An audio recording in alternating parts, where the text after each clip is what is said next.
need this webinar at all. I think that you know a lot, and I think you know more than this. And I hope that together we can do a very nice revision time. Okay, it's always nice to listen again. Some new things may strike us. So that was what I was trying to do when I planned this webinar. So I don't want it to be too boring. I don't want it to be a monologue. Please keep chatting. Send in your questions, your thoughts, your ideas, and let's make it interactive so that you don't have to listen to my voice for the next 2 hours continuously. Okay. I also don't want to get too theoretical because I know that you can go online and get as much theory as possible, right? You can just get the theory from anywhere. So I'm going to strictly avoid too many definitions. I've steered clear of statistics. Uh, I'm not going to give you, too much theory. Okay. What I would like you to do is just visualize these children as I'm speaking, because the idea is that we are going to get clearer and clearer on who are our kids. That's the whole aim and the whole idea. Sometimes when you read or study, uh, you might not get such a clear picture. Okay, so often too much of theory is not so beneficial either. I'm absolutely ready to send you loads of theory. That is not an issue at all. For today, I just want you to try to relate to the children that I'm going to describe to you. Okay, so I don't know the background of the audience that I'm speaking to, but I am going to span my presentation across all kinds of an audience. Okay, so I'm hoping that it will benefit parents who would like to know, where does my child fit, what are these problems I'm having with my child. I hope it would help teachers who are wondering, how do we sort out kids in this classroom, how do we make out who is who. I'm also hoping that from a professional point of view, we zone in a bit more. Okay, I hope I can do that for you. um, in between, you're absolutely free to ask me questions, to ask me for an example, to share a thought. So I would really welcome that. So we can move on, and let's see how steadily we can cover this. Yeah, fine. So when we begin, let's begin with 3 buckets. Okay, we have to fit a whole lot of kids into this. We have to divide them into eliminate. Some of them we will consider, and finally we are going to choose. Fine. So you have to have this kind of an approach. It is not that a random approach that you can adopt. When you enter the classroom, you're going to just have too many kids. You're not going to be able to sort them efficiently unless you have a process. So I'm going to lead you through this process, and I hope by the end of it, you will have a clear understanding of how to begin the process in your own way. So we have 3 buckets, and we have eliminate, we have consider, and we have choose. I'm going to start with eliminate. So let's remove the children who are definitely not in our interest of learning disabilities. Okay, yeah. Shall I next? Yeah. Fine. So we are definitely going to eliminate all of these children. We are going to eliminate kids who have gone through trauma. We are going to eliminate kids who have health problems. We are going to eliminate kids who have language problems, who have emotional problems, who have all kinds of deficits. So you're going to ask me who is left. Nobody is left. You might think, listen, everybody has all these issues. And if you're going to remove all these kids, who's left? Yeah, so that is the $1,000,000 question. Our LD kids are very, very special. They don't fit into any of these categories. Okay.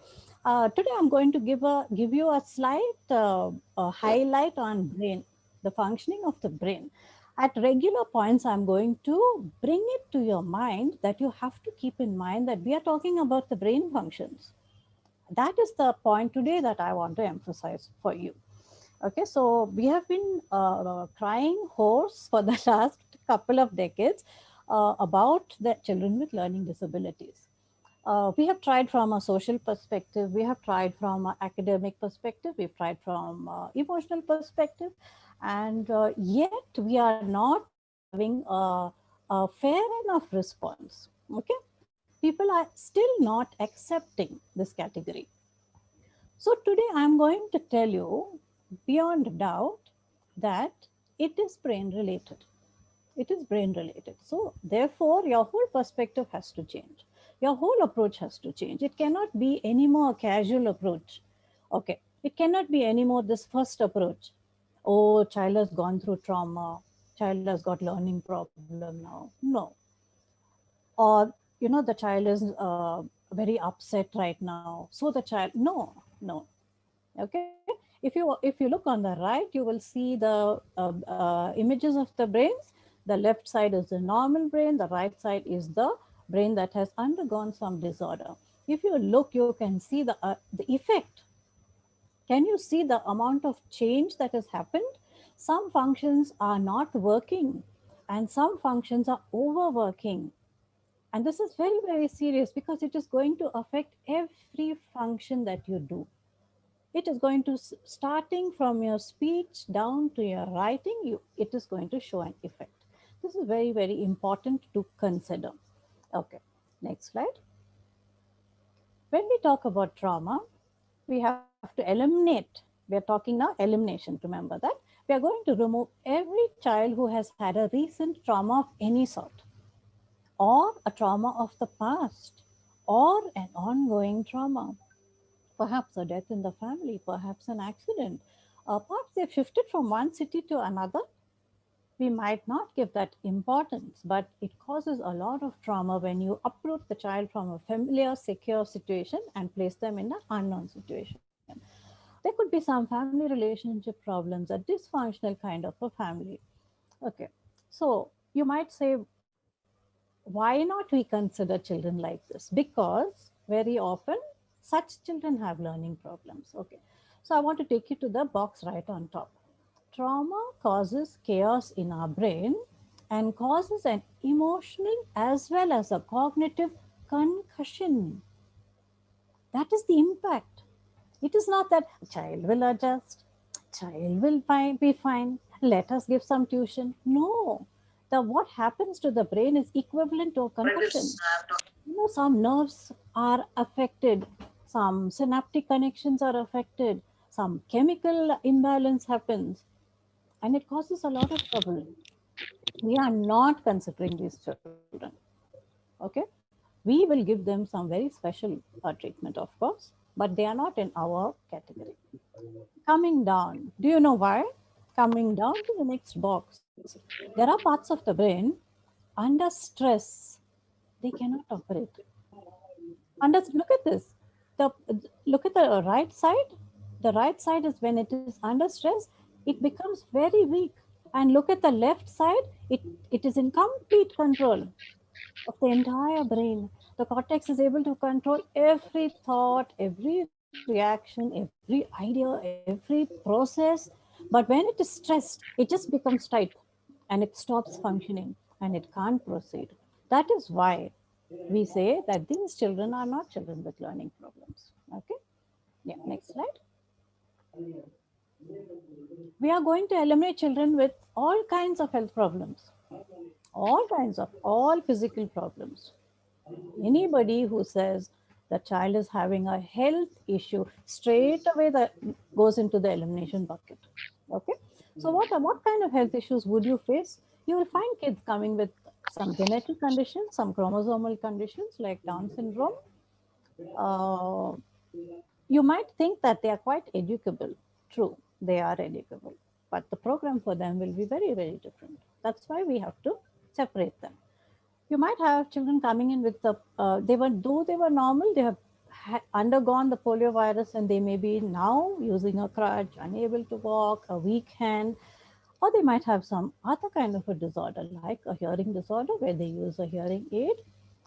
It might be deteriorating conditions, like muscular dystrophy. And you might tell yourself, Okay, child is a bit wobbly physically, but the child is reading very well. Okay, let's give the child remediation. No, no, no, it does not work like that. Look at that box down. Okay, sooner or later, all these three parts are going to get affected in a very gradual manner. Okay, these are the main parts which control your memory, your learning, your thinking, all the cognitive parts. Therefore, your program is not going to be effective over the long term period. That's why we cannot take children with health problems. We will not be doing them a service. Okay, we have to find out what is the correct way of teaching those children. That is why I say we have to eliminate these children. There are kids who are constantly absent. In a month, after month, they're absent. Their marks will also go down.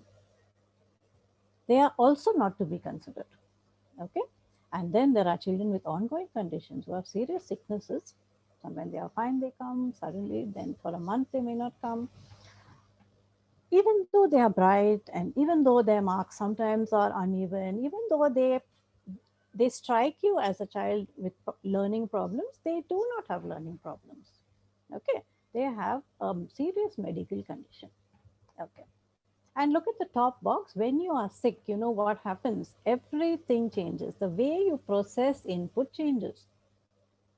So everything changes. The way you see, the way you smell, the way you hear, the way you process.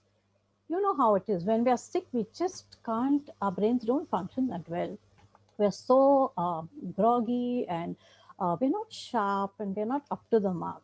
So you know, the more sick you are, the more your perceptual deficits will surface. Okay, next. Okay, sometimes we have children who have studied in the mother tongue for first half, primary. Then they shift to English. So we know that the reason the child is not doing well is because the child has now switched from mother tongue to some other language, or the medium of instruction is not compatible. As you know, English is a irregular language, and as you know, our Indian languages are phonic languages. They are consistent, phonetically consistent. So it's very difficult to come to into a language where there are so many silent letters, so many irregular sounds. Also, the child may have shifted north to south, now south to north, north to east. Sudden change in language.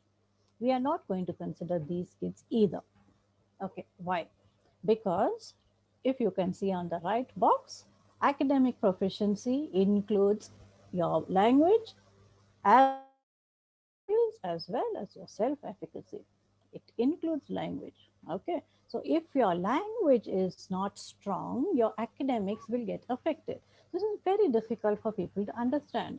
People think that, so what if the child is poor in the language? So what if the child doesn't talk? And the child can write. Can't you make the child write?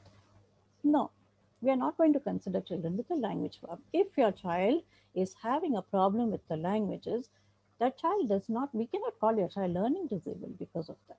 Okay. And see on the left also, when you think of school, language and school, it is directly connected first to your social proficiency and also to your academic proficiency equally. Okay, so comfortability with language is very, very important in school. So children do get very, very badly affected when they cannot communicate, cannot understand a joke, cannot participate. What more for studies? Okay, they will not be able to follow what is happening in the class. So we'll remove language issues also. Next.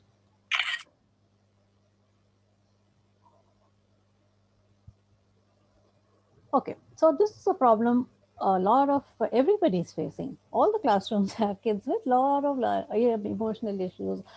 As they grow, the issues are increasing and very, very tough. Now, before they used to say the age for preteen was 11 and 12. Now that age has been forwarded to 9. Okay, 9 to 11. So we are having to face kids with emotional problems on a very regular basis. Who are these kids? Kids who have a lot of mood swings, lot of issues, throat tantrums. Um, it might pass saying, "Oh, childhood. Oh, always been like this. Oh, only child." But it is it is a problem, it has to be addressed, it's not going to go away on its own. Okay, this is the thing that we need parents to understand and new teachers to understand. When a child comes in with emotional issues, the issues have to be addressed separately. It is not that if you teach the child well, or and that the child is doing well, that these things will decrease. Okay, aggression, low self-esteem, all these kind of things, self-harm, all these kind of things are happening nowadays. And if you look at the box down, you will see why we are not going to accept such children, because there is some imbalance. When you get stressed, you lose your balance, and some uh, there are certain levels of some crucial hormones. All this goes haywire. And then you see what happens. It affects. What does it affect? You can see that little box on the left: attention, perception, memory, learning, reading, word finding. This is an important link you have to keep in mind. Okay, we are done with the days of trying to find a different school, trying to find a different teacher, husband blaming the wife, wife blaming the husband. No, we are done with all that. Okay, we know very clearly that when the child is under stress, the child will not be able to study, the child will not be able to do well. So we are not going to call those children into the resource room. No, we are not going to do that, because they need a different kind of a help. Okay, so we are going to remove children who have all kinds of emotional problems. Okay, next. Okay, coming to the child who has global deficits. What does this mean? That look at the box on top. The child has problem with everything, everything, math, reading, spelling, short attention span, cannot think, cannot write. Everything is an issue.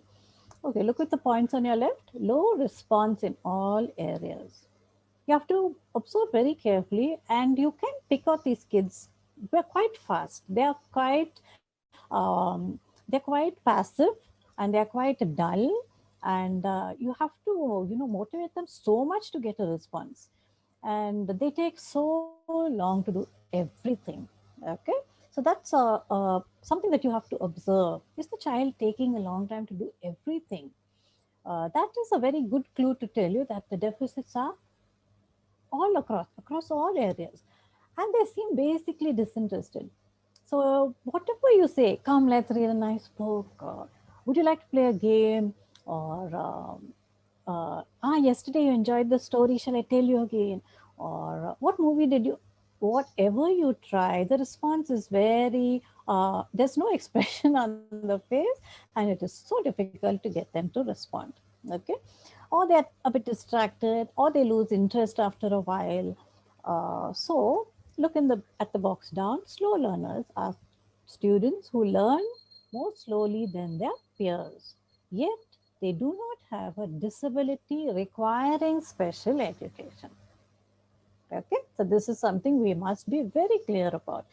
Children who learn slowly, at a slow pace, perhaps a lesser quantity, they do not require special education. What do they require? That's a different topic altogether. But in one sentence, I can tell you that they need everything to be given in a smaller way, a small portion, a lesser quantity, a longer time. It needs to be divided, it needs to be spaced out. That is a different thing altogether. Okay. Uh, that approach is something that you will, once you understand who is who, you can suit the program for each child. For now, we are going to remove these children who are failing in all the subjects, failing all the time, dull, uninterested, and seemingly not able to pick up. Okay, next. Okay, so we have covered this. Okay, this is we have just gone through all these things. Look at it and see if you can observe all these points. If you can perhaps place a picture of these children, and you might be able to say, yeah, I have met these kids with trauma. Yes, yes, I have seen kids with physical problems. Oh yes, this child with a language issue is a common issue. Emotional problem. Okay, I didn't know that it is not learning disability. Global deficits. That's quite a few kids we have seen looking like that. Fine. So if you can start placing children in this bucket, then you're good. If you can eliminate, you're really on good ground. Fine. So I think if you go by these points, you can straight away eliminate those who are definitely not having learning problems. Parents may need to look at this closely and ask yourself in which bracket your child fits, how many of these points match with your child, and like I said, each requires a special approach. So you need to find people who are trained to work with children of each of these categories. Okay, so that's important. We can't do it. We can't do it all. We can't look after everybody equally and hope to get the same results. So it's something that we need to give value for. Okay, the point that we have to find the correct person to do the correct thing. Okay, next. Okay, done. So we are done with this. We know now trauma out, health problems out, language out, emotional problems out, global deficit out. Okay, so that's a lot of clear cut issues. These are very clear cut. You can just ask, you can hold this small checklist in front of you and look at your class. You straight away you will find out. Okay, this child falls in this category, that child that category. Rest are not falling in this categories at all. Okay, fine. So these kids are not our LD kids. Let's see now who we can consider next. So we're done with the elimination. Now we're going to go into this next bucket of the kids who we can consider. When when you're going to have a function, a wedding, and you have a cap on the number, and you have to choose your guests, then you'll make a list like this. You will say, these are people, no way, out. I am not inviting them. Then you'll have this big bucket. Shall we not? How to decide? Maybe, yeah. So these kids are this bucket. They seem like kids with learning problems, but are they really? And how do we know? Okay, next slide. Okay, so in your classroom, out of everybody, there is a big portion of kids who will learn differently. Okay, see, there is a difference between learning disability, learning disorder, learning difficulty, and learning difference. So there is a bunch of kids who need a different way of being taught. Okay, they are not children with learning disabilities. You might have to have a kind of what should we say, a scaffolding approach maybe in your classroom, so that all the children access the same information, because each one may need that much and not more, but that doesn't make them learning disabled. Okay, there's a very small percentage of kids who fit in this learning disability uh, bucket. Next. So who are these kids? Okay, now these are not kids with LD. They are maybe, they are the question mark. Okay, so these are the kids. Now remember, we have eliminated those kids. We have eliminated all those excesses, very sick, very troubled, very, very poor in academic performance. Okay. Now, in between group is there. Who are they? They have some problems with mild behavior. They have behavior problems. We have to check their activity level. Let's see if they're overactive or underactive. And we'll just consider their academic performance because they are borderline. It's hard to make out right now what is the issue. Okay, next slide. Fine. So coming to academic performance, it's very, very important to understand that we must know that there is a limit to which we can push children. Okay, and everybody belongs within their limits. We have to accept those limits and respect those limits. So as you can see, if you look at this graph, you will see that the slow learners are down all the time. Okay, so they are down no matter when, whether it is in the beginning of the term or mid semester, end of the term, even after an entire year of teaching, they are still down. And the average learners pick up very fast. They pick up very fast. And the fast learners are, first of all, way ahead. They don't need much teaching, they just keep going steadily. Fine. So now these kids who are slow learners or weak learners, we have to recognize them. Who are they? They fail most of the time. They are failing in all the subjects most of the time. And their notes may be a mess. Sometimes their notes are very organized. Looking at the notebook, you'll never guess. This child is failing, you might say, because they have neat handwriting. Why? Because they have neat handwriting and they are quiet and they copy everything perfectly. Okay. But when you actually check, they don't understand anything, and they're just struggling to mug up. So, notes copying you have to check. Low comprehension, and there's a slow pace for everything. These are the slow learners. Okay, so this is a one category. Academic performance, if they are failing consistently most of the time, just check if their how their written work is, check their comprehension, and check their pace of doing things. If it is falling into all these categories, okay, you can be clear that they are not children with learning problems. Next. Okay, check their activity level. Okay, parents, new teachers, um, do not excuse away all these things. Okay, it's very difficult for us to convince you that these are very serious issues. It is almost impossible for us to convince parents that becoming easily distracted is a very serious issue. Having talking excessively is a problem. Um any of these points, pick out any of these points from left to right. It might seem very trivial. It might seem very trivial to a parent. A parent might say, you know what, everybody's like this is normal, I was like this. But today we are telling you that this is only a tip of the iceberg. Today we want to bring you to this point of seriously realizing that all these points are going to build up. They are not going to go away. They are not going to subside on their own. No, they are going to stay, they're going to build up, and they are going to affect the academics.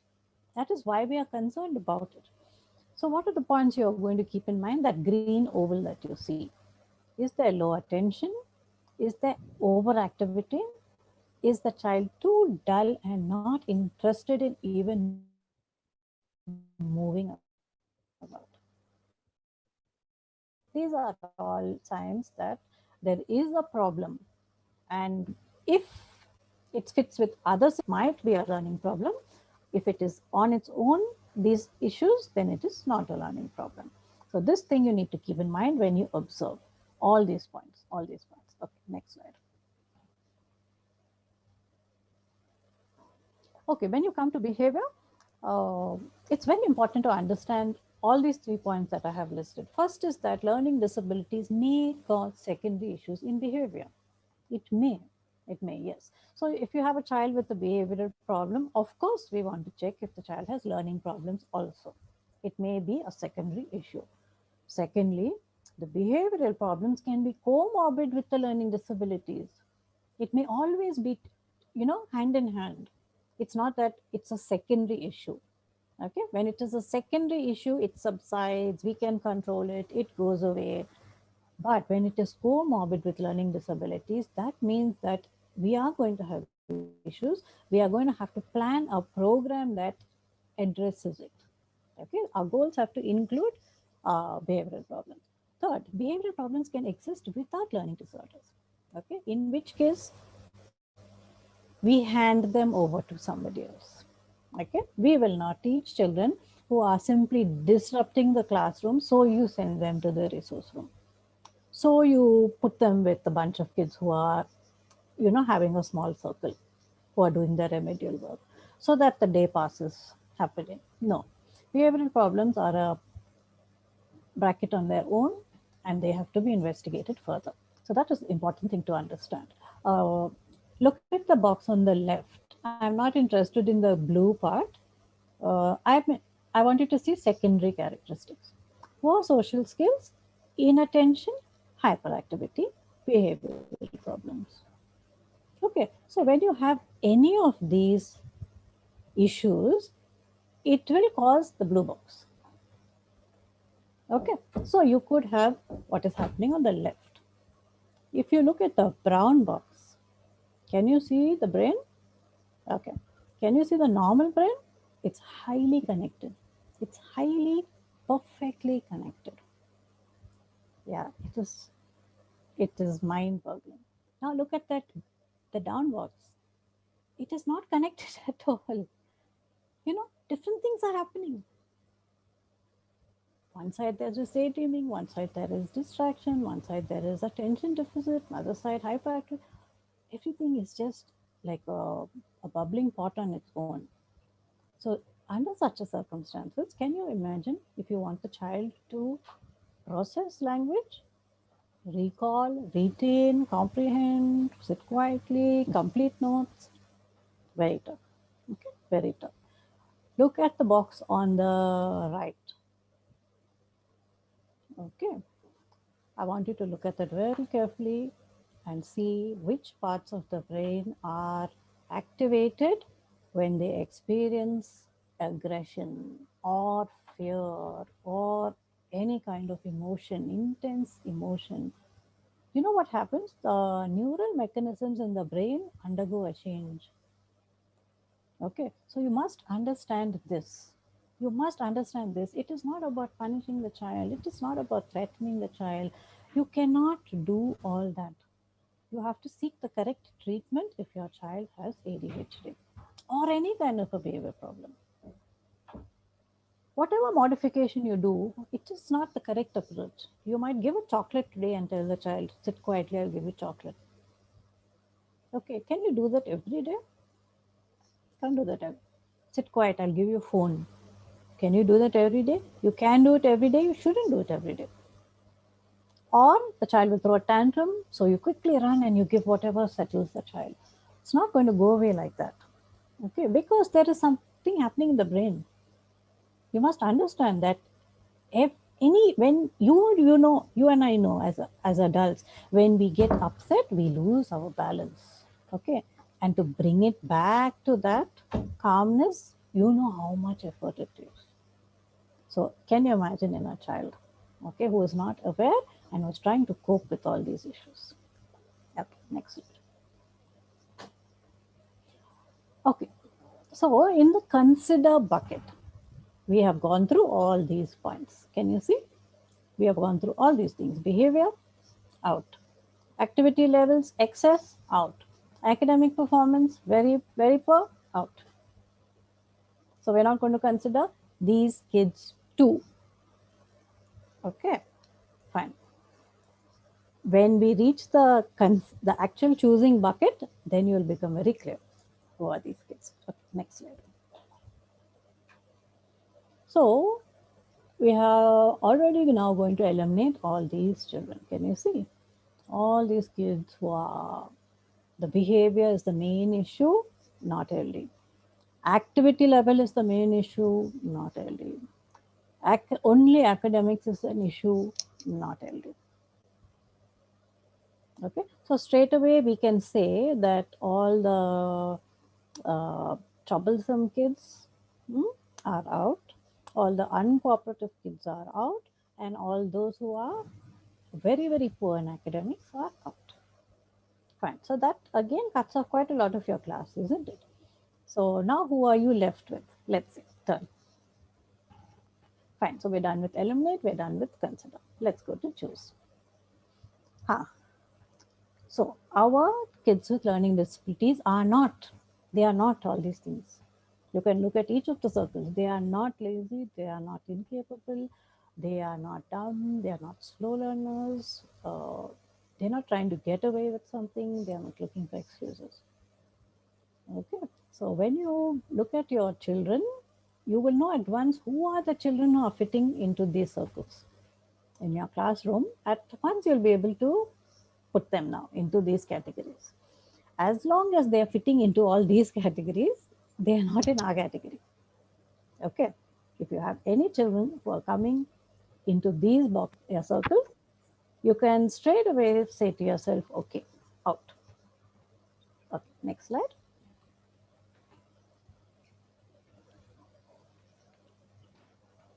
Okay, great. So now we have come to the actual uh, baseline. Who is this child with learning disabilities?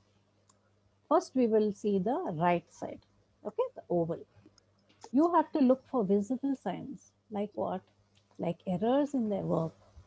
You have to look for inconsistencies. You know, sometimes there are lots of inconsistencies. They do very neat work, but it is incomplete. They do their work is complete, but they don't respond.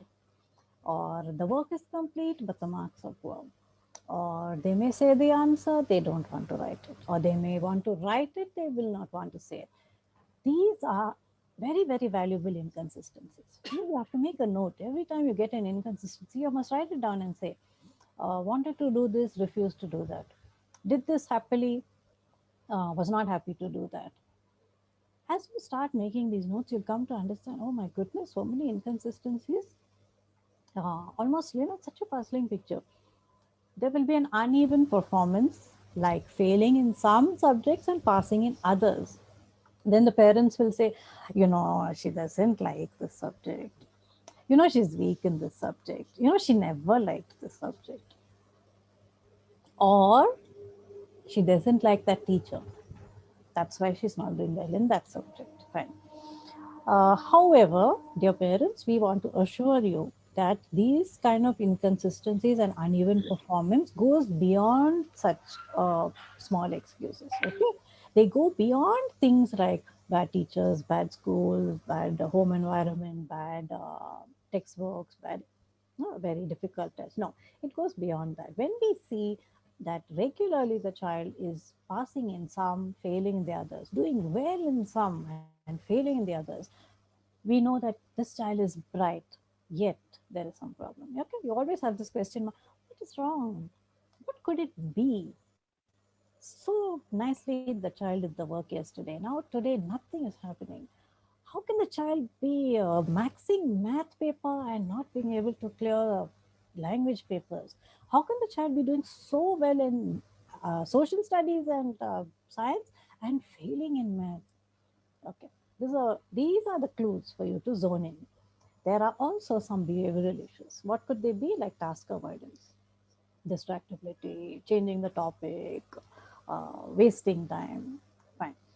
Do not overlook these things. You have to make a note. You have a lesson plan. If you don't achieve your goals regularly, you have to make a note of it. You have to say that out of three tasks I had to do with the child, only two I could do, and this is happening every session. Yeah, these things you have to keep in your mind. Now look to the left. What are you going to see? You're going to see reading problem, which a lot of parents don't mind. They don't mind if their kids don't read, but we mind a lot. Okay, reading difficulties, spelling difficulty, comprehension problems. Comprehension is very, very tough to identify because it's a very subtle skill. And sometimes you ask a child a small little thing like, what did you do on the weekend? And the child will tell you something they did long back. And then you ask the parent, the child said that this happened, and the parent will say, oh, it didn't happen, it happened long back. Or you can ask a child something like, why? Why do you think this is like this?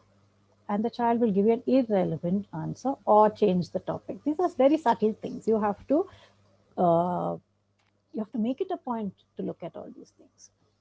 There will be difficulty with all the writing, whether it is grammar, whether it is handwriting, whether it is writing answers, answering tests. In all these areas, there will be some problem. And you might not see it at the oral level. There will be some problem with math and there will be some language related difficulties. Okay, next.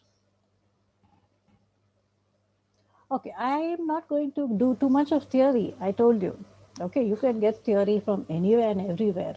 I'm going to actually show you some beautiful samples of kids, and I want you to Ask yourself, does my child fit in this category? Can I relate to this, what's happening at home, to this? Or is this the child in your class who was on your mind all the time, and now you think to yourself, oh yes, this is the exact problem I'm having? So that's what I want you to do. As I'm showing you these samples, I want you to connect who it could be who fits this picture perfectly. Fine. So the teacher says, what do you want? And the child says that. Then again we say, what is that? And the child will use the finger to point to the object or go to the object and take it instead of naming it. Fine. If you do not notice, you will think, oh, very clever. He knew what he wanted. Or you might say, where is the truck? Bring me the truck. And the child will go and bring the truck. You have not realized that the child has not named it. You need to realize that the child has not named it. The child has not asked any questions about it. The child has not placed that noun in a sentence. Okay. So using a lot of gestures is a warning sign. Supposing we say, what fruit do you like? The child might at once say, ah, ma'am, that red one, ma'am, very nice. Ma'am, sweet, no, ma'am, round, round. And you will just say, apple. Yes, ma'am, apple. Fine.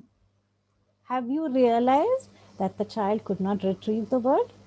You need to do that. Otherwise, this issue will go on for years. Nobody will notice. And then one fine day, we'll have this a grand diagnosis of severe auditory dyslexia. And it's going to be very tough for the child from 9 years or 10 years to start, rectifying this. So this is some sharp points that you need to keep in mind. What are the other difficulties? That the child is not speaking in full sentences. Sometimes we are quite happy when they just chat with us in phrases. Ma'am, I went, it was very nice. I went like this, I did like that. But the child has not spoken one single full sentence. Okay. Unable to recall sequences. Like poems. The child does not like learning poems, does not recall it, fine. Unable to hold a conversation. However small you are, yes, however small you are, you should be able to hold a conversation. Children love to talk. From the age of 2 years, they can have elaborate conversations. They play with their toys, make believe situations, or they come home and they want to tell you all about play school and they can't stop talking. Yeah, you have to make sure that your child can hold a conversation by the age of 2 to 3 years. We're talking 2 to 3 years. What are the other difficulties? Difficulty summarizing and inferring. Okay, so in older kids, it's very hard to make out if there's a language issue because they speak. Yeah, normally they're playing with their friends, they're chatting with you. But when you ask them, read this paragraph. Now tell me what you remember. There you will find the difficulty. There you will find they're not able to summarize. Or if you ask them, can you tell me why all this happened? Can you tell me 3 points why this happened? Can you tell me how all this happened? They won't be able to do it. At that point, you have to. That's why we say a language problem in the young years is going to affect the child very badly in the middle school level. Not when they are young. When they are young, they get away. Everybody is just so happy, to be in the presence of children. But when they are older, all their writing work comes only from their language abilities. Okay, next slide. Child will have some reading problems. Okay, look at the green oval. They seem to be different from kids who read slowly. There is a difference. Kids who read slowly are different. They will read everything slowly. They will read all the new books slowly. Uh, they have that tendency to read, but to read slowly. Now you know which bucket they will come into, right? They will come into slow learners. Yeah. Then there are kids who read very familiar material well. When, when you ask them, will you read for me? If it is something that they have read before, their books, they are very confident. As soon as you start pulling a new book, they start getting bothered. They start getting tense. And straight away they say, teacher, I don't know. Join हो गई मैं तो हाँ Okay. and they say things like, उसी से webinar type करके somebody please mute. काम कर रहा है क्या? वही के वही आ रही है रीडिंग डिफिकल्टी जो अपूर्वा का था ना. Can you Okay, please who is that who is not muted? mute? Please check, all of you. Yeah, thank you. Fine. So there are children who read very slowly all the time. We are not dealing with those kids. There are children who read very familiar material well, and they can read after practice. These kids too we are not bothered about. Okay, because they are coming into a slow learner or borderline or average person. That means they don't make too many errors. They read. They read slowly. They need some practice. They need some introduction, some familiar words to be told to them. Once you do that, they are fine. Okay, that is the way to identify. Now look on the left. Problem pronouncing new words and remembering them every time. Every time you give them a new word, they can't do it. They can't remember. Within 2 lines, again, if that word comes up, again it's an error. Double blending sounds. They say reading is easier for their classmates. What is? They are aware. They know that other children read faster. They start falling way behind their classmates. That is how it starts happening. First, the reading starts slipping back. Then they can't figure out unknown words. Then they stop reading. They resist reading a lot. Then they start saying, I don't want to read. I will not read. I will write. I know. I will study. I will not read. Fine. So here we have reading difficulties. Next. So such children will make all these very typical errors. See the green oval? Regular kids either read or say they don't know the new word. Okay. This is the approach. Generally, the child will read smoothly or they'll say, this is my new word, Mama. Can you tell me? Okay. And they will proceed with the reading. But here there are regular errors. There are errors of substitution. There are errors of additional. They read like phonetically, where it's a silent letter, they'll add the sound, or the errors are repeated straight away. Then there are other errors, no punctuation, can't recall what the story was, they lose their place while reading. These are very typical errors which no other children make. That's the easy part about identifying kids with learning problems, actually, because other children won't make these problems. A slow learner will not make these problems. Okay, a child with behavior problems will not make these problems, errors. So, reading errors typical of learning disabilities are such like this. This is how we know. At one glance, we know the child is fitting into this bracket. Next slide. Okay, I have some samples for you, which I thought you might find interesting. Okay, better than me telling you the theory, I would like you to see actually what happens with kids. So the first one was a 12-year-old boy. The correct words are down. Can you see? So custom, future, garage, germination, bread, warrior.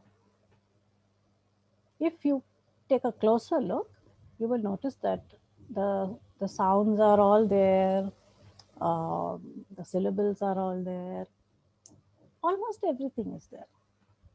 But when it comes to an irregular word, error. When it comes to a silent letter, error. When it comes to a vowel, error. Okay, these are typical of a child with learning problems. Look on the right. This was a 10-year-old boy.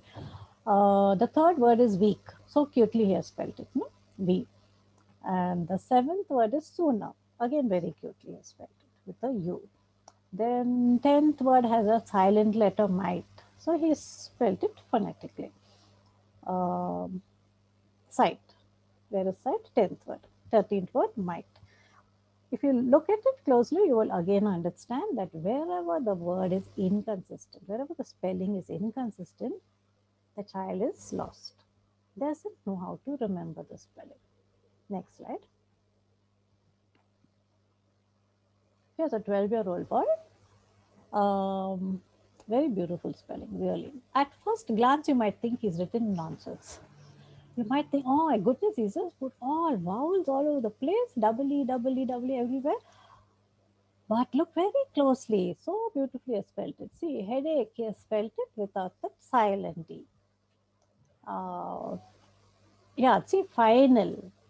Final. Huh? Perfect. Slipper, slippery. So nicely spelled it. Slippery. Then lodge. Then style. Copies. Guest. I've done an error analysis on the side. Just look at it. So for headache, what has happened? See, as a teacher, you cannot simply mark everything wrong. If you mark everything wrong, you will be missing out on the beauty of the child's intelligence. You will be missing out on the beauty of the child's creativity. Look at this. All the words have got, if you read it by sound, you will know what the word is. Okay, if you read it by sound, you'll know. But what is the issue? Look on the right. That silent E in headache, he has left it out. For final, he has just broken it up very cutely into fine nel. Final. Slippery, three syllables are all there. Slippery. He's got it. Lodge, that was a difficult word. There were some silent letters. Style, the same thing. That Y is an issue. He's written all the sounds. And copies, again. He's got the spelling, but if you see that I is in the wrong position. So he can recall the letters in his mind, but while writing, the order goes wrong. This is a really fascinating these kids, I tell you. Okay, so this is how they are trying to cope with in their brains. Okay, next. So typically, parents and teachers, I'd like you to remember that there will be phonic spelling, there will be all these things, omission of a letter, difficulty with words with silent letters.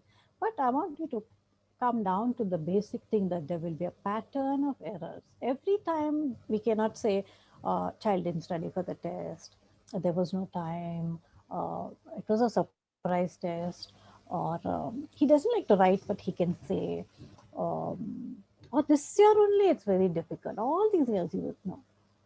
Okay? These are errors that we know have been there. It's just that it is showing much more now because every year the writing work will increase. So you need to find out what is this pattern. Once you get into that aspect, it's very interesting. You know, you will see that it's either a visual pattern or an auditory pattern. Okay, wonderful. These kids are next, right? Okay, so here are some samples again. We look at the sample first. It's so cute. So Snap is my cat. He is black. He likes to play with me. Okay. There are some spelling errors. There is no punctuation. The writing is an issue. So let us see what is not. So when a child has poor memory, it is not an issue. It is not a child with LD. If the child is overall weak in writing, again, we don't want to consider such children. If the child is failing in all the subjects, again, we don't want such children. If there is overall slow pace, we are going to remove the children. If there is low understanding which is affecting the writing, again, not a child with LD. Look on the left, we are going to search for these errors. Okay, handwriting, yeah, maybe, may not be. Grammatical errors, even though the child speaks very well, you might find grammatical errors. Spelling errors, child has written beautifully but full of spelling errors. Sentence construction problem, even though the child is a big child. Poor ability to organize. If you change the question a bit, if you give a long lesson, find the answer, very tough. Often good at oral language. Okay, so these children usually speak very well, they chat very well, they are so interesting. Uh, but when you open their notebooks, you'll get such a shock. Okay, next. Look at this lovely sample, so beautifully as written. Okay, it is very nice to meet you, Santa. I carried my gift and never forgot. Then Santa went back home. I went to the magic door. I was home. I told everyone that I saw a magic door and it was snowing. Christmas trees. They said, wow, good. Then they said, Kevin, was it your dream? No, it was a secret door. Yeah, a secret. And that's what I saw. I enjoyed maybe drinking tea with my family. I wish I could go again through the secret door. So beautiful, so brilliant, so creative, so you could just imagine this whole little story. I bet if we had to write a story, we would never have written this story. Okay, that's how cute it is. Look at the oval on the right. Good ideas, interesting. However, they may go off the point a bit, and they may lose sequence also. Okay, next slide. Also there will be a problem with math.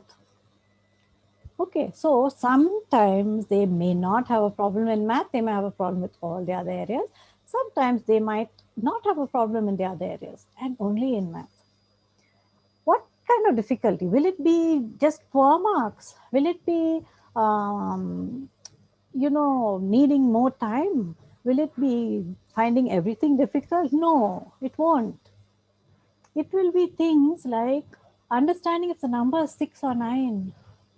It will be things like understanding, is it 12 or 21? And looking at that sign and saying, is it addition sign? Oh no, I think it's multiplication sign. Oh no, teacher, I thought it was addition sign. Like that, their issues are. An entire sum can go wrong if midway you just lose one digit or one computation. See, there's difficulty following multiple steps. So first of all, I have a problem understanding if it's 6 or 9. Then I have a problem, should I add, should I multiply? Then I have a problem, I have to write the numbers in rows, I have to write in columns. Then I have to operate from left, then I have to go right. Yeah, very, very tough. On top of that, there may be word problems, math language, in which they might have so many kinds of terms. Then there is all these geometric things that they have to place in their mind. You know, the spatial orientation is so important in math. There'll be a great difficulty with algebra because it's highly abstract. If x is equal to this, if x is 9, if this is n. So they don't know, they can't even handle x in English, 9, n in English, and here we are giving them equations. Mental math skills are low. Difficulty to juggle numbers then and there. Very next.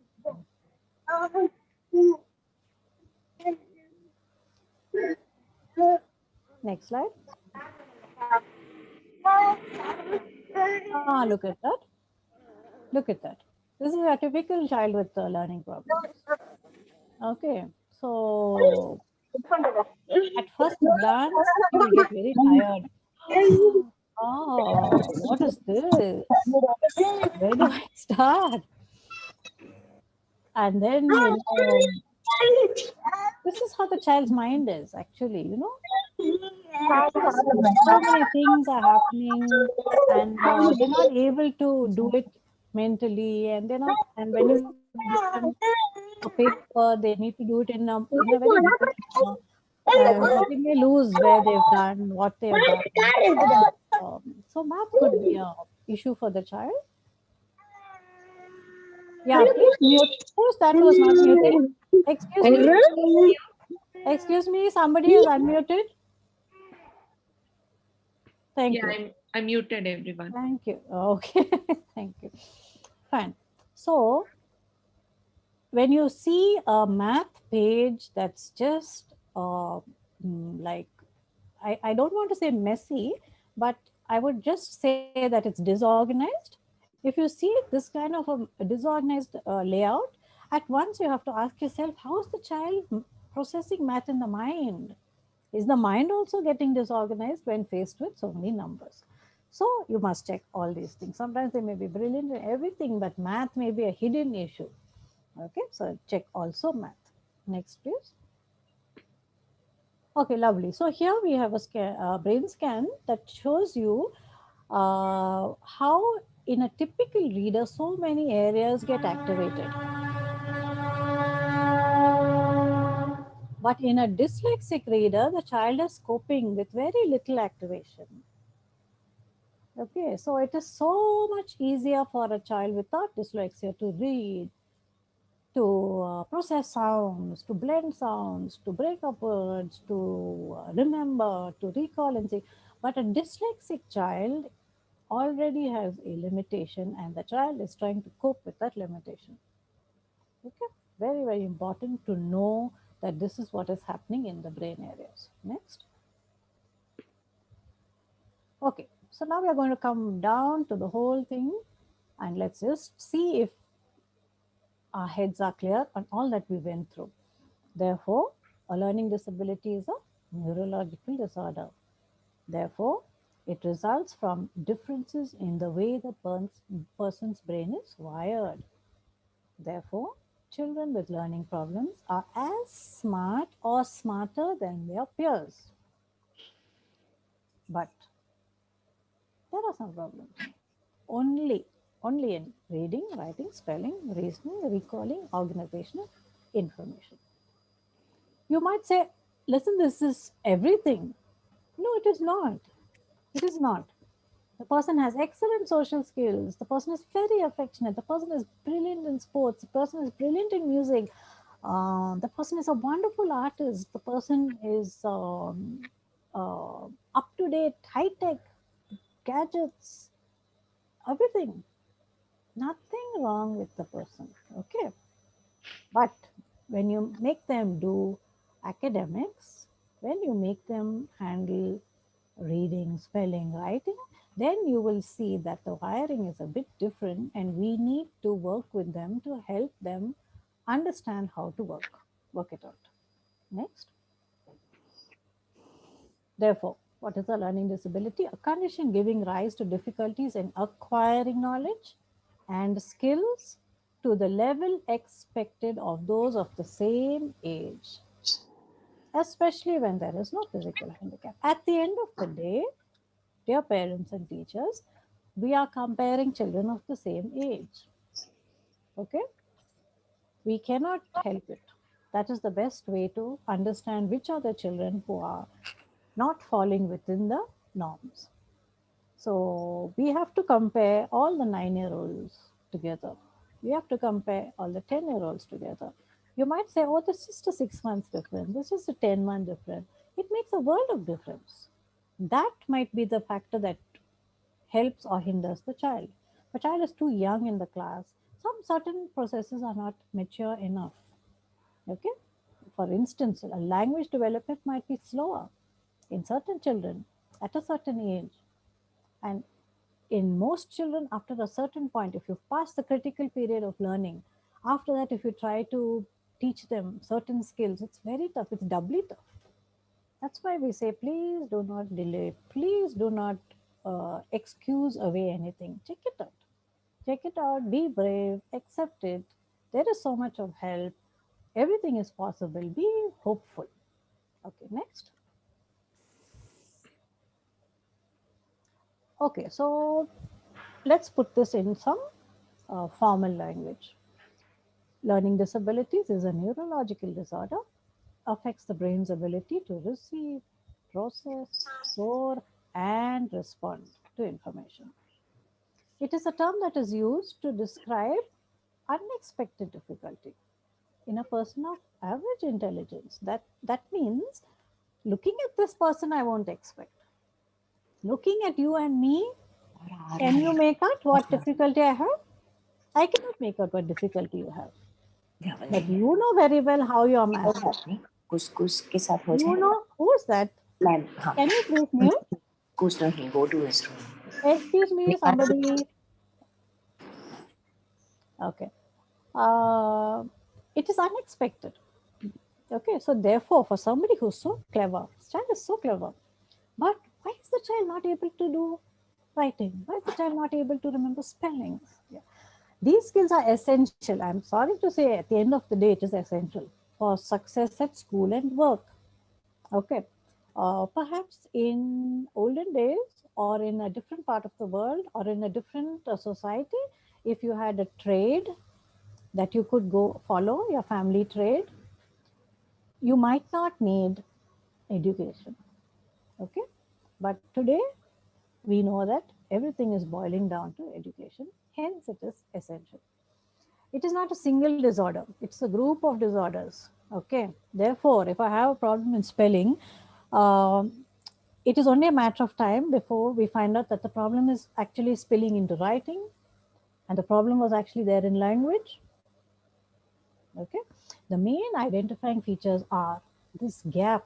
There is a gap between the achievement of what is, what is expected and what is actually happening. So I feel that the child can really grasp the concept that I taught. It's a very simple concept. But then I'm shocked to know that the child did not absorb anything of it. Could tell me only one point. That will be your reaction. Why is there a gap? I'm quite sure that a child can do well. The child seems to have the potential, but it's not showing. Okay.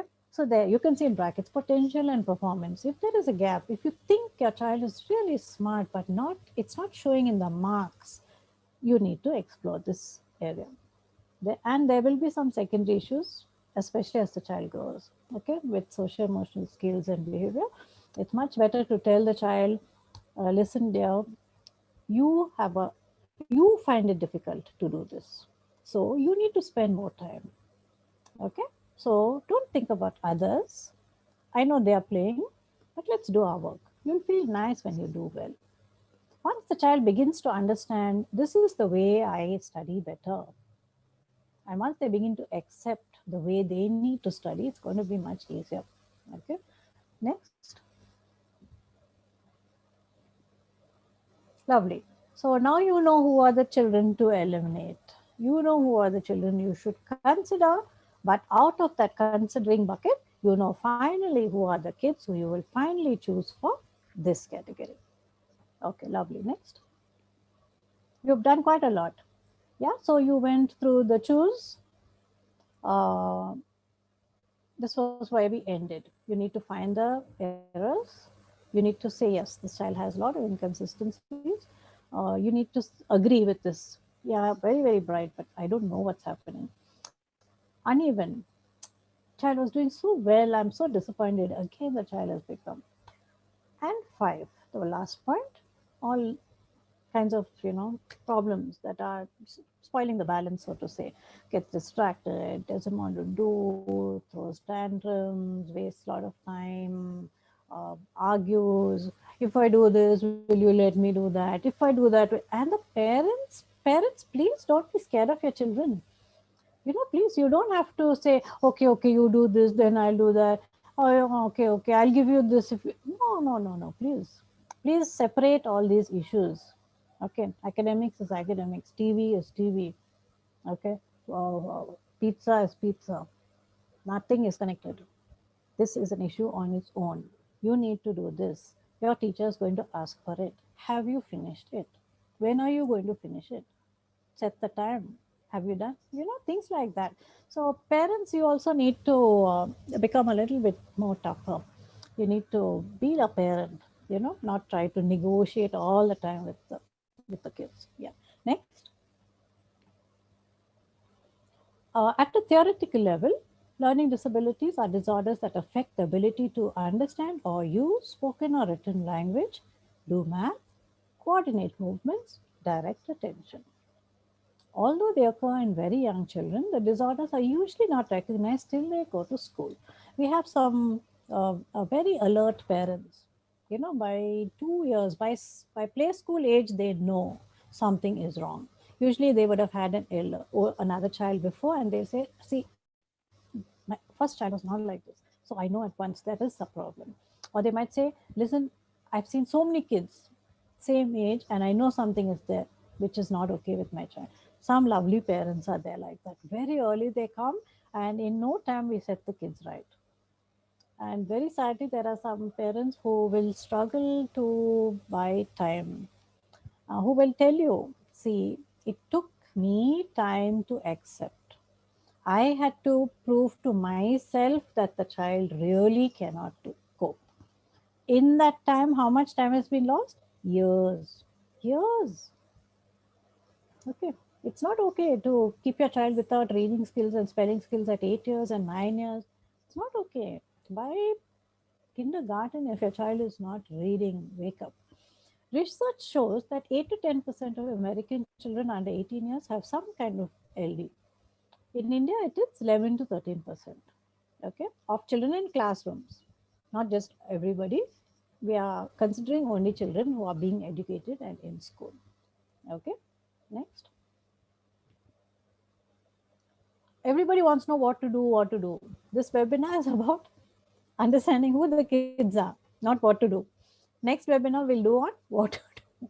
Okay. However, I don't want to leave you with this big question mark. Let me soothe you a bit and tell you that special educators will do an evaluation on the child, assess the child, see how much the child can do. Once this is complete, we will start some basic approach on establishing some learning skills. How do we do this? We'll see what your child knows and we'll build on that. And whatever child doesn't know, we'll start working on it.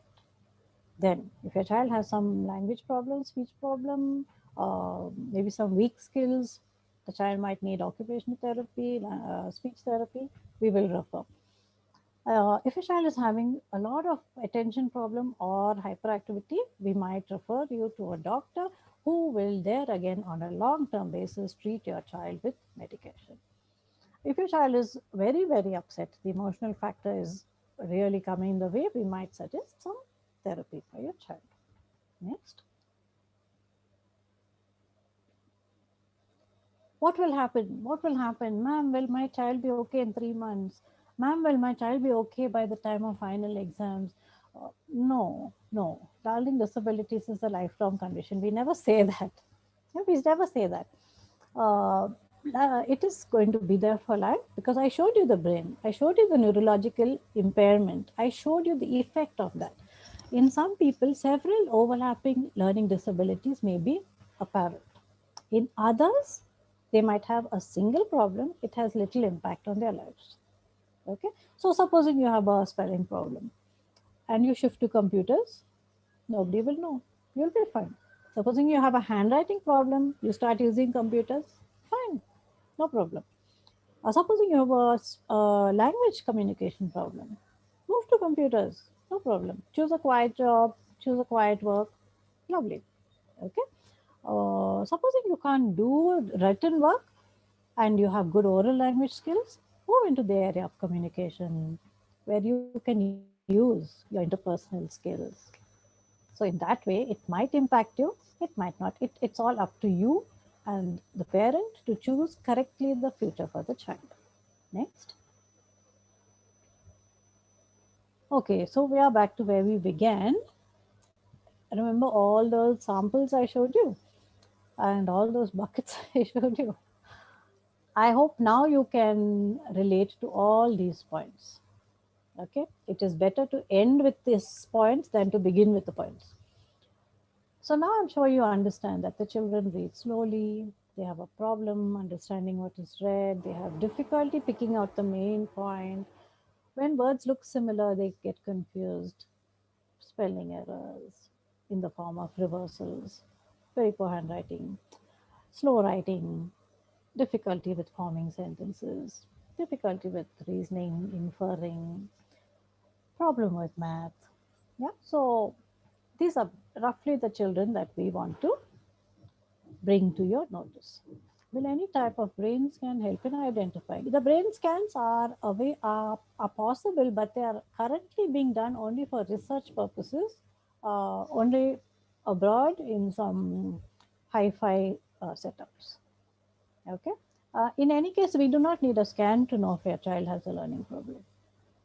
So you will have to believe us. Yeah, if you want to know more, you can. Next slide. Yeah, if you want to, there are some loads of checklists here. Okay, so if you pick up a copy of this book, I have told everybody, you'll clear off these books. I'll write a new one. so, so please pick up a copy of this book. It's loaded with checklists to your heart's content. You can check thoroughly. Is my child falling into this category? Is the children in my classroom falling into this category?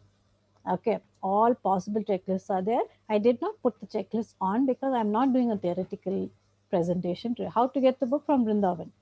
Jayashree will Yeah. connect you. You can connect with her and she will tell you how to get the book. It's all there. Next slide. No, unfortunately, not yet online version. We want to update it and bring out a better version. So that's why we said, clear the slot and we'll work on a better one. Okay, so people, these are all the points you have gone through.